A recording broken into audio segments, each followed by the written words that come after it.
জয়া ও রিমু দুই বান্ধবী ছিল। জয়া ছিল ধনী পরিবারের মেয়ে, আর রিমু ছিল সাধারণ মধ্যবিত্ত পরিবারের।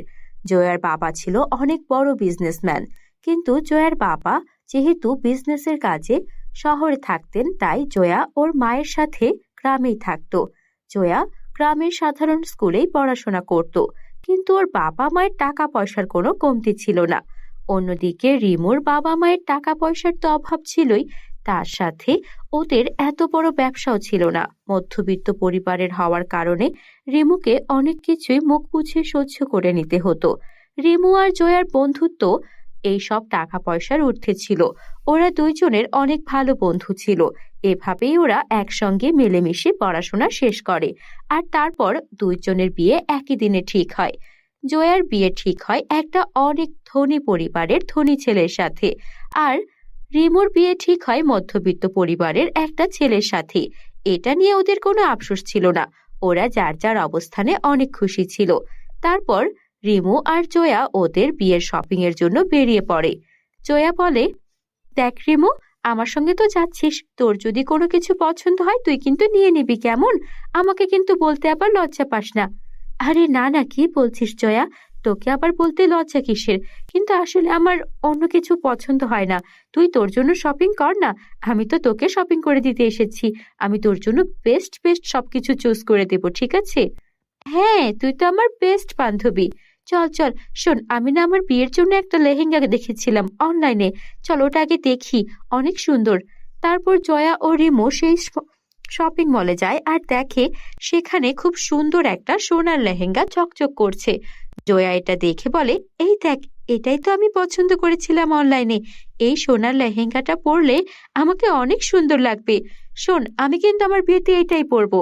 তুইও কিছু একটা পছন্দ করে নে না, বিয়েতে কি পরবি তুই? আরে, এটা তো অনেক দামি। এটার দাম হচ্ছে 50 লাখ টাকা। তুই এত টাকার লেহেঙ্গা পরে কি করবি? একটা সাধারণ লেহেঙ্গা হলেই তো হচ্ছে। আরে, আমার বাবার কি টাকার অভাব আছে? আমার বাবা অনেক টাকা আয় করে, এটা তো আমার বাবার টাকার কাছে কিছুই না। শোন না, তুই তোর জন্য কিছু পছন্দ কর। না রে, আমার পরিবার তো মধ্যবিত্ত, তুই জানিসই।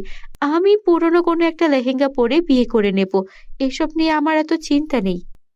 দুই বান্ধবী এভাবেই কথা বলতে বলতে সেখান থেকে শপিং শেষ করে চলে এলো। যখন শপিং শেষ করে রিমু বাসায় এলো, ওর মাকে ওর মনের কথা খুলে বলল, মা, জয়া তো অনেক সুন্দর একটা সোনার লেহেঙ্গা পরবে ওর বিয়েতে, কিন্তু আমি কি পরবো? আমাদের যে অবস্থা, আমি তো তোমাকে বলতেও পারছি না। মা, আমাকে কি একটা বিয়ের জন্য নতুন লেহেঙ্গা বানিয়ে দেবে? ওদের অবস্থা এমন ছিল যে বিয়ের সব খরচপত্র জোগাড় করতে ওদের হিমশিম খেতে হচ্ছিল, তাই দামি কোনো লেহেঙ্গা এফোর্ড করা ওদের পক্ষে সম্ভব ছিল না। তখনই জয়া বলল, আরে তুই আন্টিকে বলছিস কেন? আন্টির পক্ষে তো সম্ভব হবে না। শোন, আমি না হয় আমার বাবাকে বলে তোর জন্য একটা লেহেঙ্গার ব্যবস্থা করে দিচ্ছি। না না, আমি চাই আমার বিয়েতে আমার বাবা মার থেকেই নেব, তোদের থেকে নিলে সেটা ভালো দেখায় না। ঠিক আছে, তোকে আমি বললাম, তোর যা ইচ্ছে তাই কর। জয়া ওর বাসায় চলে গেল। এদিকে রিমুর মা সারা রাত চিন্তা করে ভেবে পেল না কিভাবে তার মেয়েকে বিয়ের জন্য লেহেঙ্গা বানিয়ে দেবে। রাতের বেলা চাঁদের আলোতে হঠাৎ তার চোখ গেল তার উঠোনের ঘাসগুলোর দিকে, যেগুলো একদম চকচক করছিল। তাই সে ভাবলো যে করেই হোক এই ঘাস দিয়ে সে তার মেয়ের বিয়ের লেহেঙ্গা তৈরি করবে। তাই সে 3 দিনের মধ্যে সেই ঘাসগুলো দিয়ে খুব সুন্দর একটা লেহেঙ্গা তৈরি করলো। আসলে তখন সেই ঘাসগুলোর উপরে একটা পরী জাদু করে গিয়েছিল, যেন সেই ঘাসগুলো চকচক করে।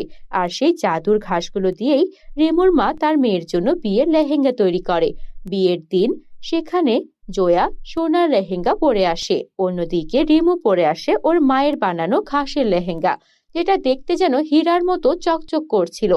সবাই ওর বানানো সেই ঘাসের লেহেঙ্গাটাই পছন্দ করে।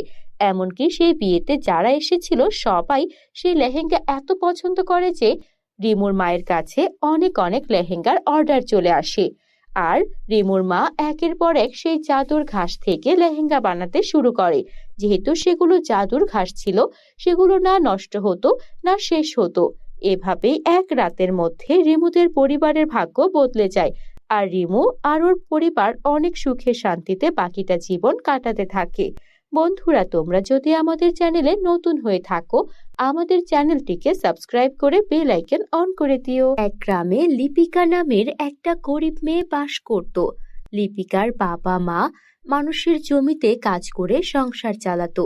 কিন্তু একদিন লিপিকার বাবা যখন জমিতে ট্রাক্টর চালাচ্ছিল, তখনই তার পাটা কাটা পড়ে যায়।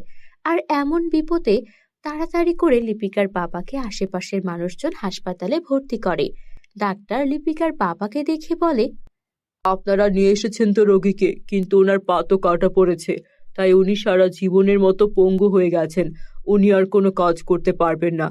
এখন যদি উনি ঠিক মতো বিশ্রাম না করেন আর ওষুধপত্র না খান, আর আমরা যদি ওনার পায়ের ঠিক মতো চিকিৎসা না করি, ওনার পুরো শরীরে পচন ধরে যেতে পারে। তাই এটার জন্য 1 লক্ষ টাকার প্রয়োজন। আপনারা টাকা জমা করে দিন। আপনি এসব কি বলছেন? আমার স্বামীর একে তো পা কাটা গেল, তার উপর 1 লক্ষ টাকা। আমাদের দেখে কি আপনি বুঝতে পারছেন না যে আমরা সাধারণ মানুষজন? আমরা যে গরিব চাষাভূষার কাছে কি 1 লক্ষ টাকা থাকে? দেখুন, আমি বুঝতে পারছি। ঠিক আছে, সরকারি ফান্ডিং এর ব্যবস্থা করে আপনাদের 50% ডিসকাউন্টের ব্যবস্থা করছি, কিন্তু আপনাদেরকে কম করে হলেও 50,000 টাকার ব্যবস্থা করতেই হবে, নয়তো আমরা কিছুই করতে পারবো না। আচ্ছা ঠিক আছে, দেখি কিছু করতে পারি কিনা। হ্যাঁ রে লিপিকা মা, তুই বল না, তোর বাবার চিকিৎসা কিভাবে করাবো? আমাদেরকে এত টাকা কে দেবে? মা, আমরা জমিদার চাচার কাছে যেয়ে দেখতে পারি তো, চলো জমিদার চাচার কাছে যাই। লিপিকা আর ওর মা গ্রামের জমিদারের কাছে যায়। জমিদার চাচা, আমাদেরকে 50,000 টাকা ধার দিন না, বিনিময়ে আপনি আমাদের বাড়ি বন্ধক রাখুন, যা করুন, কিন্তু টাকাগুলো আমাদের খুব লাগবে। বাবার যে অপারেশন করাতে হবে, তাই এই টাকার খুব দরকার। আচ্ছা আচ্ছা, 50,000 টাকার দরকার। ঠিক আছে, বাড়ির দলিলপত্র নিয়ে আয়, টাকা দিয়ে দেব। জমিদারের মনে ছিল কুমতলব। জমিদার এই টাকার বিনিময়ে ওদের বাড়ি ভিটাটা দখল করতে চাইছিল। ওরা সেই ফাঁদে পা দিল। লিপিকা সেই টাকা এনে ওর বাবার চিকিৎসা করালো।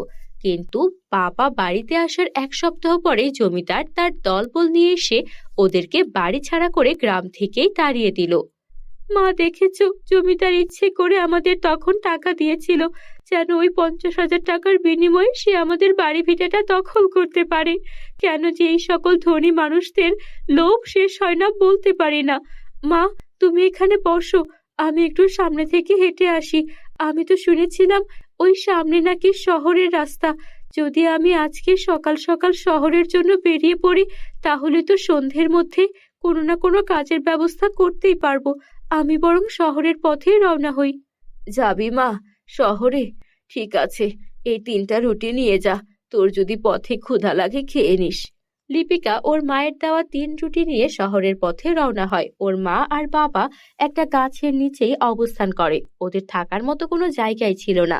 এদিকে লিপিকা হাঁটতে হাঁটতে ক্লান্ত হয়ে একটা কুয়ার পাশে বসে ওর একটা রুটি গুনতে থাকে। 1, 2, 3, 3টা আছে। প্রথমটা আমি না হয় এটাই খাই, এটা একটু বড় আছে। ওই কুয়ার ভিতরে ছিল 3টা ডাইনি। ডাইনিরা মনে করে লিপিকা হয়তো ওদেরকে খাওয়ার কথা বলছে, তাই তখন 3 ডাইনি ওপরে উঠে আসে আর ভয়ে ভয়ে বলে, আমাদের খাবেন না, আমরা এখানে লুকিয়ে আছি, আপনি যা বলবেন তাই করতে রাজি আছি, দয়া করে আমাদের খাবেন না, আমাদের ভয়ে মানুষ ততষ্ট থাকে, আর আপনি এত শক্তিশালী, আমাদেরকে না দেখেই খাওয়ার কথা বলছেন। লিপিকা বুঝতে পারে যে ও রুটি খাওয়ার কথা বললেও এই ডাইনিগুলো ভেবেছে ও তাদেরকে খাওয়ার কথা বলছে, আর লিপিকা এই সুযোগটাই কাজে লাগায়। লিপিকা সঙ্গে সঙ্গে বলে, ঠিক আছে, তোমাদের খাবো না, যদি তোমরা আমাকে সাহায্য করো। আমার বাবা অনেক অসুস্থ, তার বিনিময়ে আমরা বাড়ি বন্ধক দিয়ে জমিদারের থেকে 50,000 টাকা নিয়েছিলাম। জমিদার আমাদের বাড়িও দখল করেছে। তোমরা কি আমাদের বাড়ি উদ্ধার করে দেবে? কেন দেব না, আপনি আমাদের মালকিন, অবশ্যই দেব। আজকের মধ্যেই জমিদার আপনাদের বাড়ি আপনাদের বুঝিয়ে দেবে। তারপর ডাইনি 3জন এলো লিপিকার সঙ্গে জমিদার বাড়িতে। জমিদার তো 3 ডাইনিকে দেখে ভয়ে ততস্থ। সঙ্গে সঙ্গে লিপিকাদের বাড়ির দলিল ফেরত দিল। আর তারপর 3 ডাইনি বলল, এই নিন, এখানে 2টা জাদুর সোনা আর রূপার লিপস্টিক আছে। এই সোনার লিপস্টিক আপনাকে অনেক অনেক টাকা দেবে, আর এই রূপার লিপস্টিক আপনাকে যত খাবার প্রয়োজন তাই দেবে। আপনি আমাদেরকে মুক্ত করে দিন মালকিন। তারপর লিপিকা ওই 3 ডাইনিকে মুক্ত করে দিল, আর সেই জাদুর সোনা রূপার লিপস্টিকের সাহায্যে সুখে শান্তিতে দিন কাটাতে লাগলো। বন্ধুরা, আমাদের চ্যানেলে নতুন হলে চ্যানেলটিকে সাবস্ক্রাইব করতে ভুলো না যেন। এক গ্রামে ঐশী ও তুষি নামের 2 বোন বাস করত। ঐশী ও তুষি ছিল খুবই দুরন্ত, সারাদিন শুধু দুষ্টুমি করেই বেড়াতো। একদিন ওরা ছুটতে ছুটতে জঙ্গলে চলে যায়, আর জঙ্গলে ছিল এক ডাইনি বুড়ির বাড়ি। ওরা একটুও ভয় না পেয়ে ডাইনি বুড়ির বাড়িতে প্রবেশ করলো। ভেতরে গিয়ে ওরা যা দেখে, ওদের চোখ তো ছানা বড়া। অনেক বড় বড় ফুলের গাছ, ফলের গাছে ভরপুর ছিল। দেখ দেখ, জঙ্গলে এত সুন্দর একটা বাড়ি, আর সবাই বলে ডাইনির বাড়িতে না যেতে, অথচ এখানে কত সুন্দর সুন্দর ফুল, কত বড় বড় ফল আছে। এই আপেলটা তো মনে হচ্ছে আমরা 2 দিনেও খেয়ে শেষ করতে পারবো না। চল চল, আমরা এই আপেলটা তাড়াতাড়ি এখান থেকে নিয়ে যাই। হ্যাঁ চল, ডাইনি বুড়িকে আশেপাশে দেখতে পাচ্ছি না। ডাইনি বুড়ি এলে আবার আমাদের বকতে পারে। শুনেছি ডাইনি বুড়ি নাকি যাকে পায় তাকে খেয়ে ফেলে, আবার পাথর বানিয়ে রেখে দেয়। চল চল, এই আপেলটাই নিয়ে যাই আজকে, অন্যদিন এসে অন্য কিছু নিয়ে যাবো। ওরা আপেলটা ছিঁড়তে যায়, তখনই ঘর থেকে কাশির আওয়াজ শুনতে পায়।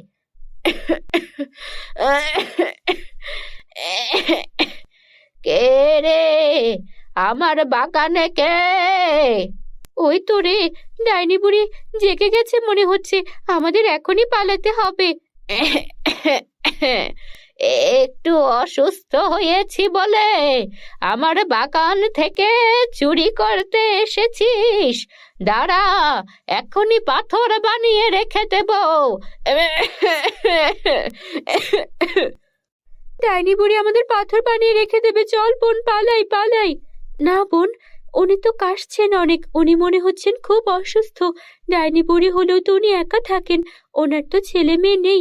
আমরা অসুস্থ হলে বাবা মা আমাদের সেবা যত্ন করেন, কিন্তু উনি অসুস্থ হলে ওনাকে তো কেউ দেখবেন না। উনি তো অনেক কষ্ট পাচ্ছেন। চল না, ওনার জন্য আমরা একটু কিছু করি, যেন উনি সুস্থ হতে পারেন। তোর কি মাথা খারাপ? ডাইনি বুড়িকে তুই সুস্থ করতে চাইছিস? উনি তো আমাদের পাথর বানিয়ে রেখে দেবেন। আরে না, জানিস না, ভালো কাজ করলে কখনো কারোর সঙ্গে খারাপ হয় না। চল আমার সঙ্গে।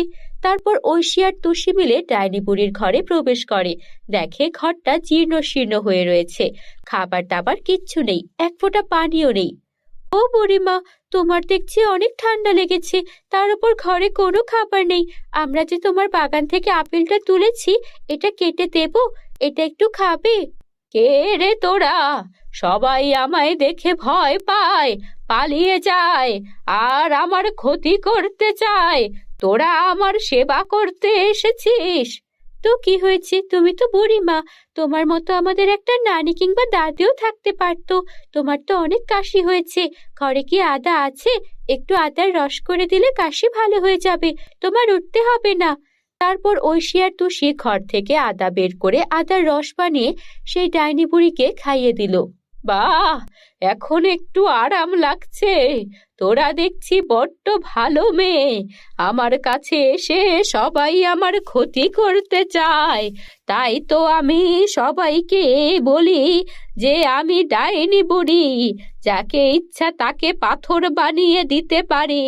তাই এদিকে কেউ এসে আমার বিরক্ত করে না। অসুখে তো বিছানায় পড়েই গেছিলাম, ভেবেছিলাম এখানেই মরতে হবে, কিন্তু তোরা দুটিতে এসে আমার বড্ড উপকার করলি। তাই আমি তোদেরকে আমার জাদু দিয়ে কিছু উপহার দেব।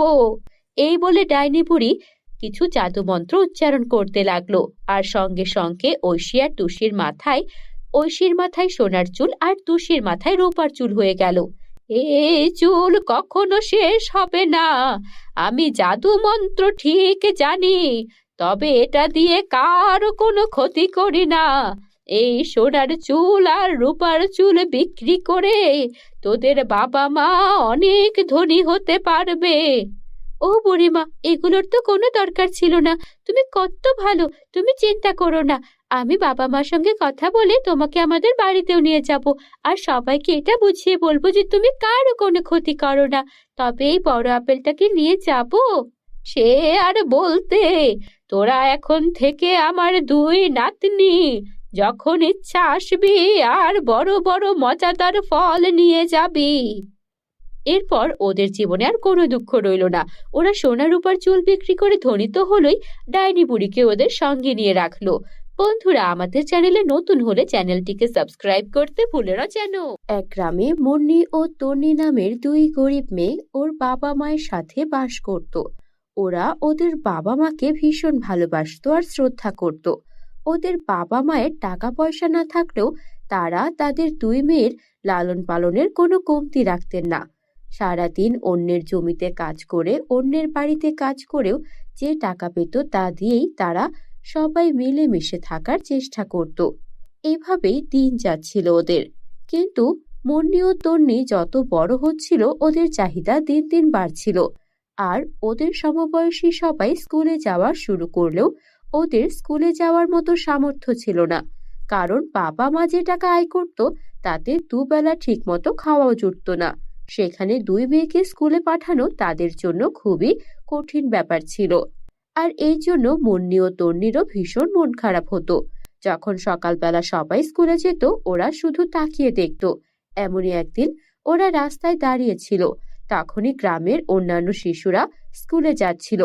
ওদের মধ্যে লিপি নামের একটা মেয়ে ছিল অনেক হিংসুটে। লিপি ওদেরকে দেখে এগিয়ে এলো আর বলল, কি এভাবে দাঁড়িয়ে আছিস কেন? তোদের বুঝি স্কুলে যেতে ইচ্ছে করে? তোদের বাবা মা এত গরিব যে তোদের তো কখনো স্কুলেই পাঠাতে পারবে না। তোর মা তো মানুষের বাড়িতে চাকরানির কাজ করে, তোরও ভবিষ্যৎ তাই হবে। তোরা দুই বোন আমাদের বাড়িতে চাইলে কাজের লোকের কাজ করতে পারিস। আর শোন, আমি তো পড়াশোনা করছি, বড় হয়ে আমি ডাক্তার হব। ভবিষ্যতে তোদেরকেই আমার বাড়ির কাজের লোক নেব। এভাবেই নানা রকম কথা শুনিয়ে ওরা সেখান থেকে স্কুলে চলে যায়। এদিকে মুন্নি আর তন্নির মন ভীষণ খারাপ হয়। এই সব কিছু ওদের মা ঘর থেকে শুনছিলেন। তারও খুবই খারাপ লাগে যে সে তার মেয়েদেরকে কোনোভাবে স্কুলে ভর্তি করাতে পারছে না। এদিকে মুন্নি ও তন্নি রাতে মন খারাপ করে কাঁদতে কাঁদতে ঘুমিয়ে পড়ে। স্বপ্নে ওরা দুই বোনই একটা অসহায় বৃদ্ধ লোককে দেখতে পায়। এ কি, এই লোকটা এখানে কি করছে? আপনি কি অসুস্থ? আমরা কি আপনাকে পানি খাওয়াবো? না, আমাকে পানি খাওয়াতে হবে না। আমি তোমাদের সঙ্গে স্বপ্নে দেখা করছি। তোমরা তো অনেক অসহায়, তোমাদের তো স্কুলে যাওয়ার কোনো ব্যবস্থা নেই। তাই আমি ঠিক করেছি তোমাদের দুই বোনকে জাদুর সোনা রূপার স্কুলে পড়াবো। আর বিনিময়ে তোমাদের একটাই কাজ হবে, গ্রামের অসহায় তোমাদের মতো যারা আছে তাদেরকে ভবিষ্যতে পড়াশোনার ব্যবস্থা করে দেওয়া, তাদের দায়িত্ব নেওয়া। কি তোমরা পারবে তো? কি বলছেন এসব? স্বপ্নের স্কুল? স্বপ্নে আবার স্কুল হয় নাকি? ঠিক আছে, চলো, এখনই তোমাদেরকে নিয়ে যাচ্ছি। এই বলে সেই বৃদ্ধা লোকটা ওদের দুই বোনকে জাদুর সোনা ও রূপার স্কুলে নিয়ে গেল। ওরা দেখলো সেখানে একটা স্কুল সোনা দিয়ে তৈরি, আর একটা স্কুল রূপা দিয়ে তৈরি। এটা দেখে ওরা তো অবাক হয়ে গেল। এত সুন্দর দুই স্কুল! স্কুলের ভেতরে সোনার স্কুলে ছিল সোনার মোহর আর মুদ্রা, আর রূপার স্কুলে ছিল অনেক রূপার মুদ্রা। এই সব কিছু দেখে ওরা ভীষণ খুশি হলো, আর সেখানে নতুন নতুন জিনিস শিখতে শুরু করলো। ওরা অনেক অনেক জ্ঞান অর্জন করলো। পাশাপাশি ওরা যখন ক্লাস শেষ করে ওদের বাসায় আসার কথা ভাবছিল, তখনই সেই বৃদ্ধা লোকটা আবারও হাজির হলো আর বলল, তোমরা এখান থেকে শুধু ক্লাসই নয়, বরং যাওয়ার সময় তোমাদের যতগুলো ইচ্ছা সোনা আর রূপার মোহর নিয়ে যেতে পারো। এতে করে তোমাদের দারিদ্রতাও খুঁজবে, আর সাথে করে অসহায় মানুষদেরও সাহায্য করতে পারবে। কি বলছেন? আপনি আমাদেরকে এত সাহায্য কেন করছেন? তোমাদেরকে সাহায্য করছি কারণ তোমরা অনেক ভালো মনের। তোমাদের গ্রামে তোমাদের চেয়ে ভালো মনের আর কেউ নেই। কিছুদিন আগে একটা ছোট্ট বিড়াল ছানা মাটিতে পড়েছিল, তোমরা সেই বিড়াল ছানাটাকে সেবা করে সুস্থ করেছিলে, মনে আছে? হ্যাঁ, মনে তো আছে। আমরা তো ওর নাম রেখেছিলাম মিনি, কিন্তু মিনি সুস্থ হওয়ার পর কোথায় যে চলে গেল আর খুঁজে পাইনি। ওটা ছিল জাদুর বিড়াল। তোমরা বিড়ালকে সুস্থ করেছো বলেই বিড়াল আমাকে তোমাদের খবর দিয়েছে। এখন এখান থেকে যতগুলো ইচ্ছা সোনা রূপা নিয়ে যাও। তারপর মুন্নি আর তন্নি অনেকগুলো স্বর্ণ মুদ্রা আর রূপার মুদ্রা নিয়ে এলো। এদিকে ওদের যখন ঘুম ভাঙলো, ওরা দেখলো ওদের হাতে সোনা রূপার মুদ্রা, আর ওরা ওদের ঘরে আছে। তখন ওরা বুঝতে পারলো ওরা দুই বোন সত্যি সত্যি জাদুর সোনা রূপার স্কুলে গিয়েছিল। তারপর ওরা ওদের বাবা মাকে সব ঘটনা খুলে বলল। ওদের বাবা মা সব শুনে অনেক খুশি হলো, আর ওদের সব অভাবও দূর হয়ে গেল। বন্ধুরা, আমাদের চ্যানেলে নতুন হয়ে থাকলে চ্যানেলটিকে সাবস্ক্রাইব করে বেল আইকন অন করে দিও। এক গ্রামে অনামিকা ও কণিকা নামের দুই বোন বাস করত। ওদের বাবা মা একটা রোড অ্যাক্সিডেন্টে মারা গিয়েছিল। ওরা দুই বোন ওদের মামা মামির বাড়িতে বসবাস করত। মামা আর মামি অনেক দয়ালু ছিল, ওদেরকে কখনো বাবা মায়ের অভাব বুঝতে দেননি। কিন্তু ওরা যখন বড় হচ্ছিল, ওদের বিয়ে নিয়ে তারা খুব চিন্তায় পড়ে যায়, কেননা তাদের কোনো তেমন টাকা পয়সা ছিল না। অনেক কষ্টেই তাদের দিন যেত। তবুও দুই ভাগ্নির বড় করা, পড়াশোনা করানো, এইসব কিছুতে তারা কোনো কমতি রাখেনি। অনামিকার কণিকার জন্য একের পর এক বিয়ের পাত্র দেখা হচ্ছিল, কিন্তু সবাই মোটা টাকা যৌতুক চাইলে বিয়ে ভেঙে যেত, আর বিয়েটা কোনোভাবেই করানো যেত না। এইভাবেই দিন যাচ্ছিল। মামা আর মামি চিন্তায় চিন্তায় অসুস্থ হয়ে যাচ্ছিল। অনামিকার কণিকা বলে, দেখ, আমাদেরকে বাবা মা না থাকা সত্ত্বেও মামা মামি নিজেদের সন্তানের মতোই বড় করেছেন। আমাদেরকে লালন পালন করবেন বলে ওনারা কোনো সন্তানও নেননি, আর এখন আমাদের বিয়ে নিয়ে ওনাদের এত চিন্তা করতে হচ্ছে। আমরা কি ওনাদের জন্য কিছুই করতে পারবো না?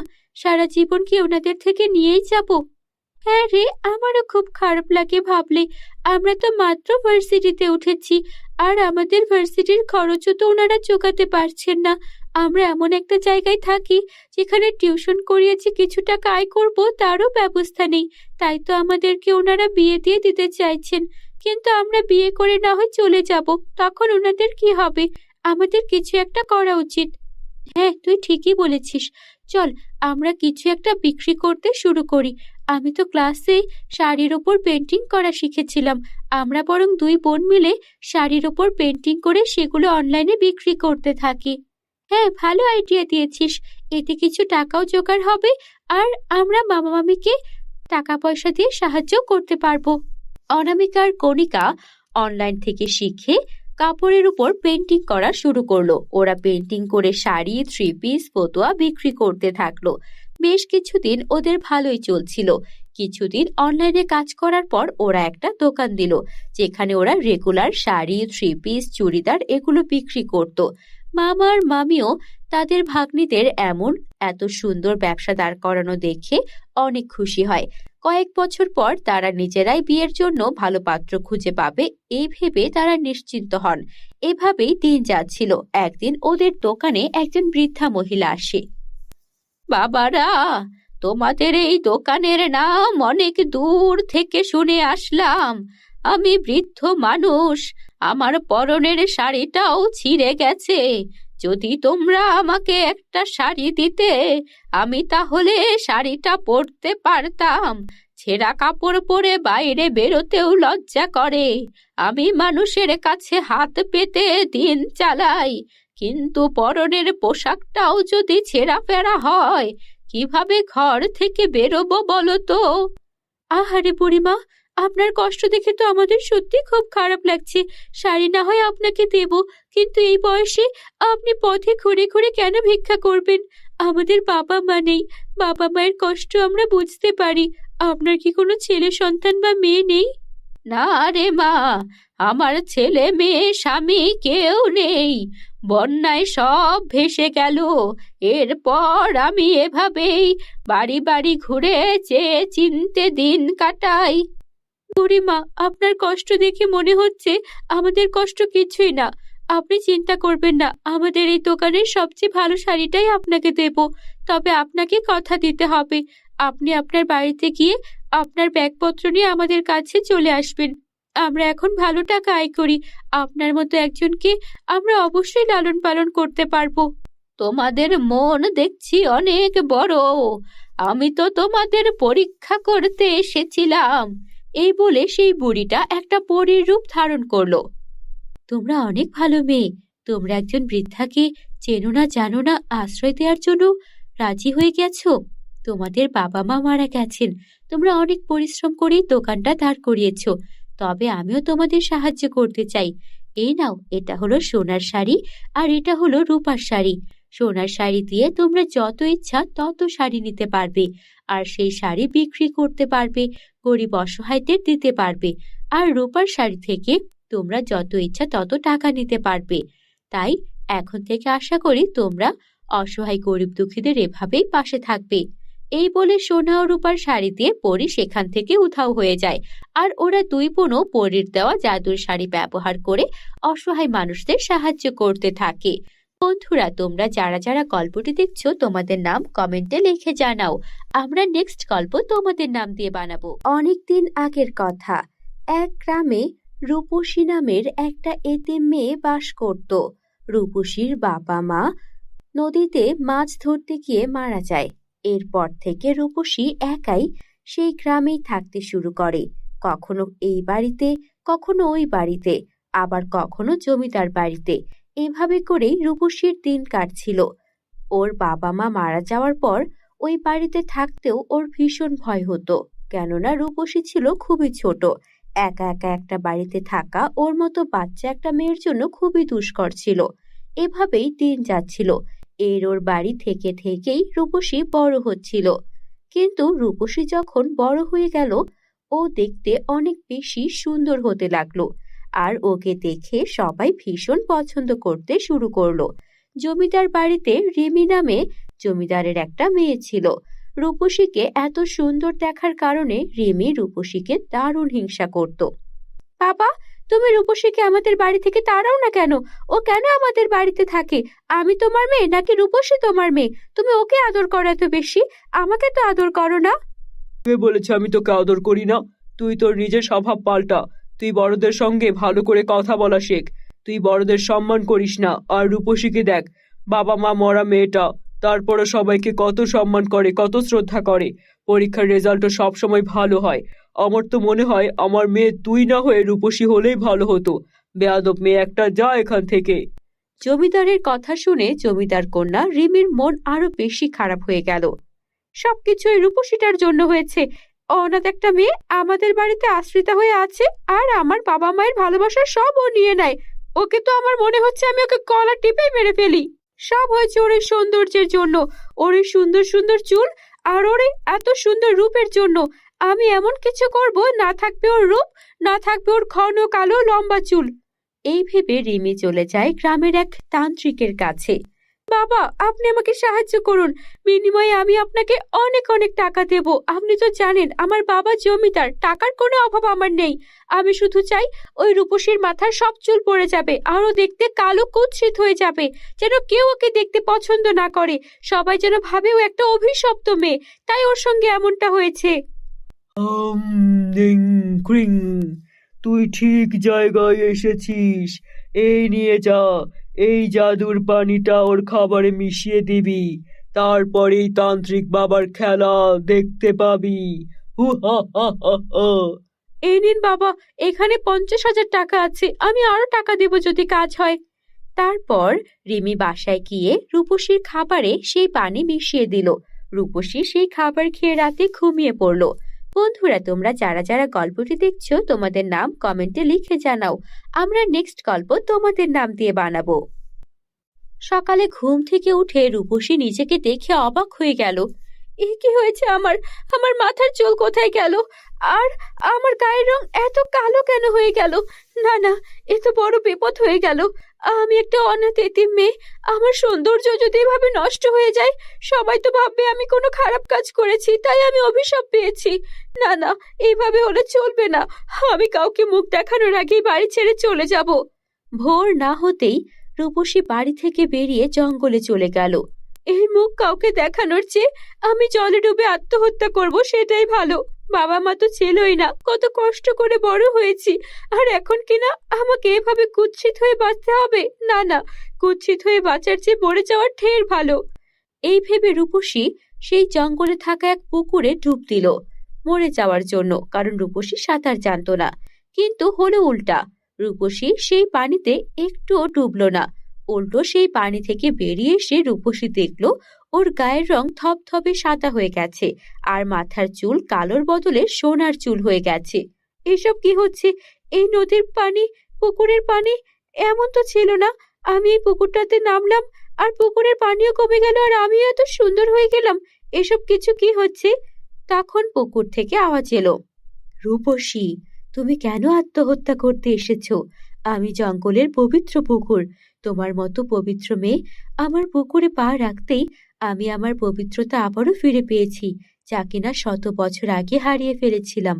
তোমার মন যেমন সুন্দর তুমি তেমন সুন্দর হয়েছো, আর এই সোনার চুল তারই তোমার প্রাপ্য। তুমি এখন বাড়ি ফিরে যাও।